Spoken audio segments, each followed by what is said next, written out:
Fuck is up, guys? This is Good Talk, the greatest show in the world. Swear to God, it's not a podcast. I'm your host, Steve, aka nice little cashmere sweater. Shirt, whatever.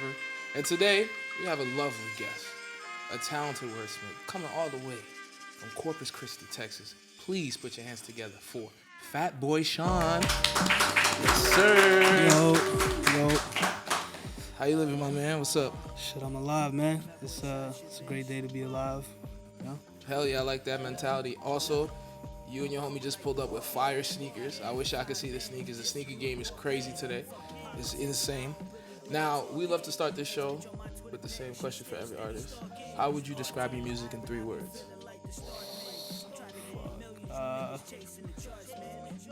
Beautifully, sporadically, grimy. Wow, that's accurate. I agree. Cause you'll pull up a reference that you'll forget that shit existed, and then he'll make it rhyme over something gritty, and you'll be like it'll be like a hard bar, and then you'll be like, wait, my man knows about that, like that. I respect the pen. Appreciate that. Your recent project, Evil Twin, is a collab album with Ricky Maps. I hope I'm pronouncing the name correctly. My apologies if I don't. Do you enjoy like making collaborative music more than working solo, or you kind of view it as the same thing?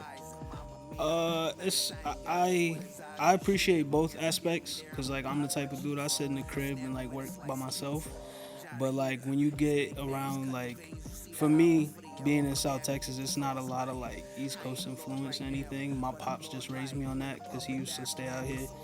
And Ricky is like the big brother I always wanted, so like it just brings out like a different type of like friendly banter competition. But I do love collaborative as well as like doing the solo shit. Yeah.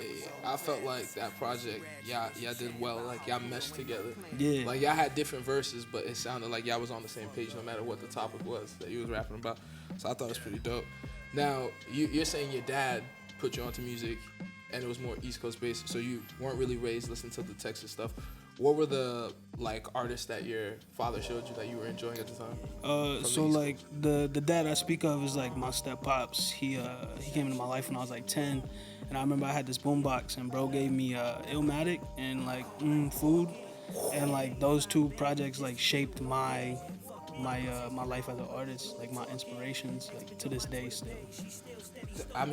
Totally, those 2 albums are phenomenal. I remember the first time I heard a Doom record, and I was just like, yo, you could do shit like this, and it's acceptable. Like, he was off beat, on beat, no hook, straight personality. I was like, first of all, how the fuck you just make a whole album about food, and it bangs stuff? Yeah, facts. Talking about food, though. Food. You got $100 pasta plates album. Yeah. Dope record. Now, what influenced the title, and where were you when you took that photo of that plate, though?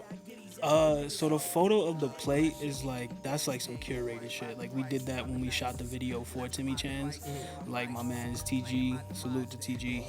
He's like my creative director. That's my backbone. Like all my visions are like I said, sporadic. Like I be throwing shit at the board, and like bro, it's just like, all right, let me oop it. Like it's like lob the oop. It's like LeBron and D-Wade, like on the Heat. So, Hell yeah. But where was I at? I was at this spot called Noli Vito's in New Braunfels, Texas, with Benko from Texas, or Benko Ray, however you may know him. And bro took me to this spot, and it was $100 pasta plates, and like we was just sitting there joking around, friendly banter. And I was like, I'm gonna call my next shit $100 pasta plates. And, like, it all just fell into place from there, Hell yeah. Now, one of the most interesting things that Lil Birdie told me about yourself is that your 2 favorite movies are Good Time by the Safdie brothers and The French Dispatch by Wes Anderson. I've never heard anyone have that favorite Wes Anderson movie. What about that film? Bro, from his whole filmography, like I like I'm gonna keep coming back to this. I like sporadicness. That movie, like, it tells 3 separate stories, and like it's all over the place, but all at the same time it tells one story. And it's like, you really like, I like some shit that like, obviously I love art shit, but like you gotta like really pay attention. Like you can't be on your phone, you can't be like disconnected, like you gotta tune in. And I feel like with media, it's so like short-lived these days. Like everything is like 7, 10 seconds, 30 seconds, and it's like, nah, like tap in for real, like really get the bigger picture. So like The French Dispatch is like just one of them films. Like it really touched me like when I watched it. So. I thought it was amazing because it's like you're watching an issue of this fictional magazine. It's crazy. Yeah. It's super crazy. What, like, if you had the opportunity, right? You got Wes Anderson in the room, and he's like, all right, I'm gonna direct one of your music videos. What crazy idea would you make him do? What crazy idea? I don't know, man. That's crazy. I would probably like. I want to shoot some shit like some medieval time shit, like FATBOYSHAUN riding a fucking horse and like beheading shit and like just going wild, you know? Nah, that'll be fine. I feel like he could capture that. Kind of like what was that Martin Lawrence movie where he goes back to? That's I would be like, yo, can you replicate this? But like, let's do it this way. Like, you know, that would be fire. Now the other movie that's your favorite, classic, lovely film, Paid in Full. Oh, yeah. Hood classic, bro. Hood classic. Yeah. If you were supposed to make a hood classic film right now with modern rappers, what would you cast for?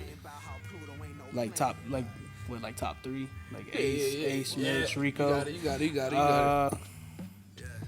I'm a hot to pick just because I love bro. West Side Gun. It's gonna be like, I'll probably cast him for like Mitch. I'm gonna cast. Fuck. I'm gonna cast like, damn, 3 rappers.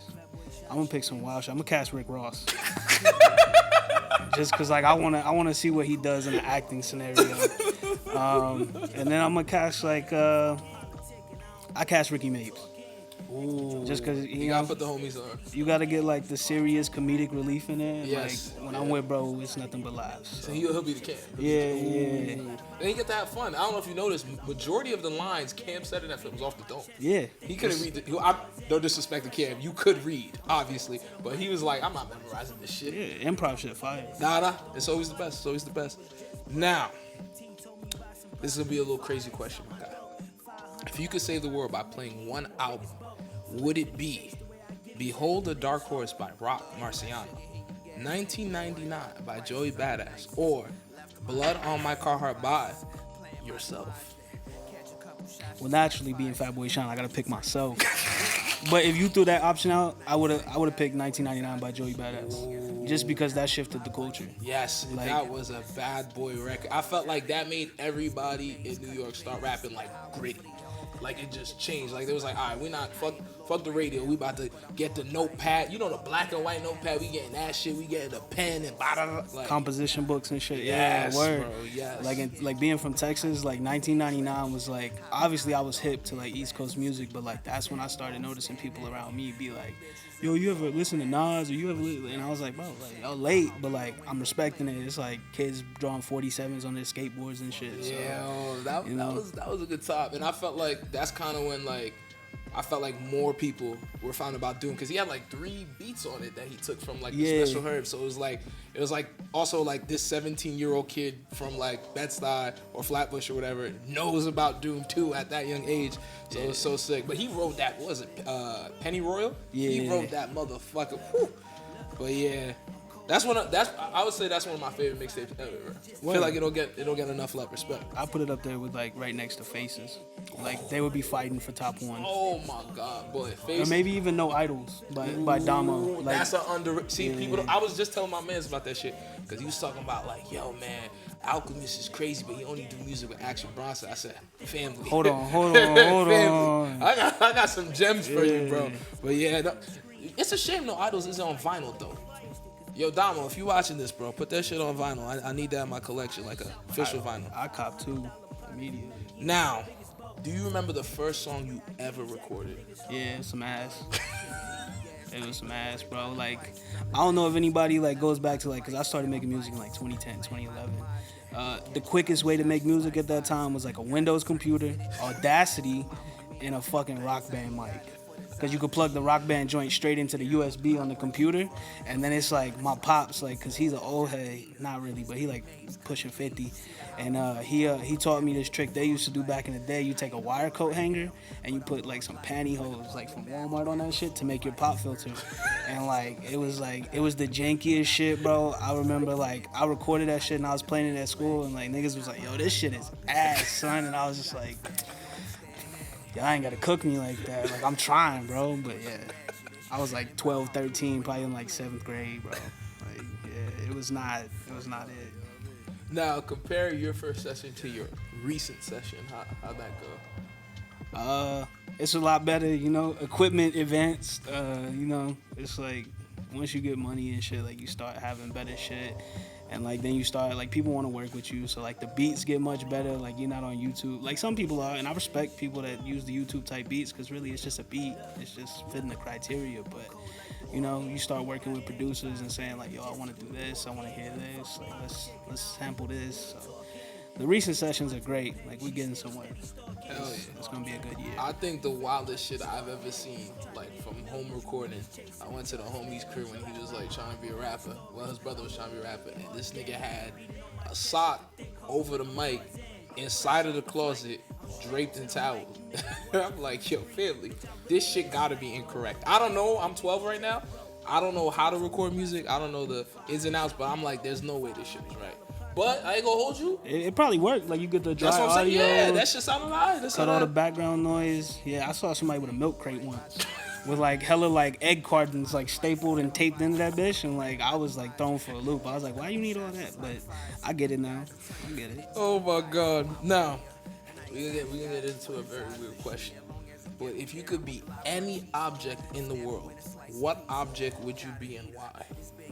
Shit, any object in the world? I'd probably be an EpiPen. That is fire. Cause you always gonna say You gonna save somebody's life. Yo, you know? that you coming is in clutch fire. every time. Yo. You only getting used to come in clutch. That's a fact. And my man's is like TG super allergic to bees, so like I would hope that I could be his EpiPen if he needed it. Wow. That is not only thoughtful, but a beautiful object to be. Word. Wow, that's crazy. Most people pick crazy shit. You was like, nah, I'm gonna save the homies. I'm saving gonna lives. save someone's life. You know? But it's kind of like a whack object at the same time because you only get one use out them shit. Oh my god. Yeah, like after that shit, it's like $50 for one of them. Once you done with it, you gotta toss that bitch.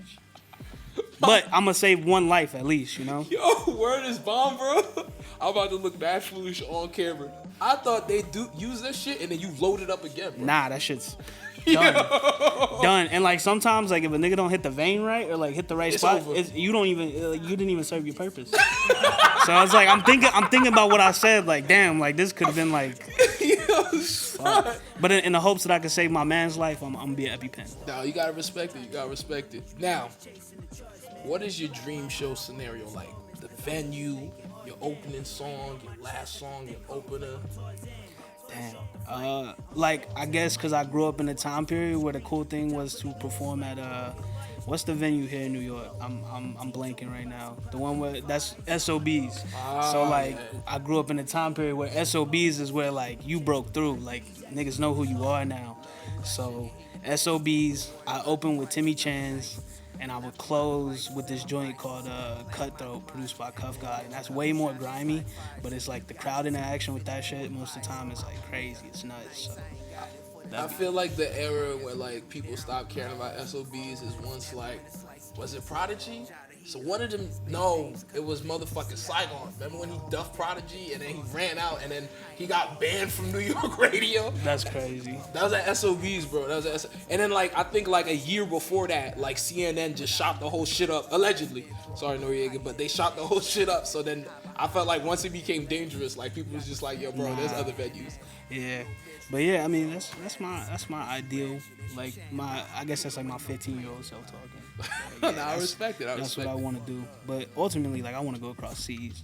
Oh, like a London. Yeah, I want to do like Amsterdam. They love hip hop in Amsterdam. Oh, Amsterdam is yo. If you're in Amsterdam watching, like tap in. Like I'm ready. I got my passport ready. Bro, my uncle went to Amsterdam. This nigga told me he went to a spot. Listen how crazy this is.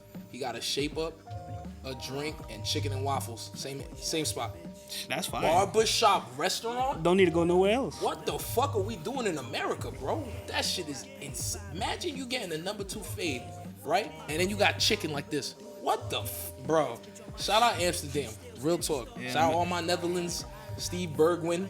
He's black. Soccer player. Shout out Netherlands. Facts. Now, before we get the fuck out of here, what do you want to tell the viewers? What do you have coming up? What gems you want to drop with them? Speak to them right quick. I just want to say I appreciate Good Talk for having me. It's the Fat Bambino, the Mack truck, the biggest, the baddest, the fattest. We dropping Blood on My Carhartt this year. We gonna drop Evil Twin, we gonna drop hella shit. We flooding the streets. Shout out to all my man. Salute. Yes, yes. And if you enjoy bars, please stream this man's music. Crazy Spitter. We just spoke about chicken. We just spoke about EpiPens. I got a lesson on EpiPens because I didn't know how the fuck they work because I'm a dumbass. I hope all your endeavors go well. Drink water, stay strapped. Let's give it up for Fatboy Sean. Yes, sir.